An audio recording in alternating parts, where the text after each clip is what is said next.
পাঁচজন কৃষক এখানে 25 কেজি বীজ দেওয়া আছে, এক বস্তা ডিএপি সার, এক বস্তা এমওপি সার।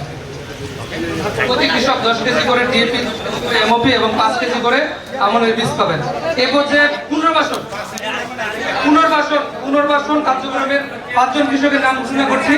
হান্নান মিয়া, ইব্রাহিম, মিজানুর রহমান খান, আব্দুল হক, আল আমিন। এই 5 জন কৃষক পুনর্বাসন কর্মসূচির সার ও বীজ গ্রহণ করবেন।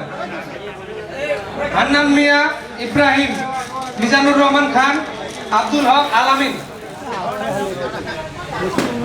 হান্নান মিয়া আমাদের এমপি মহোদয়ের হাত থেকে আমন পুনর্বাসন কর্মসূচির সার ও বীজ গ্রহণ করবেন।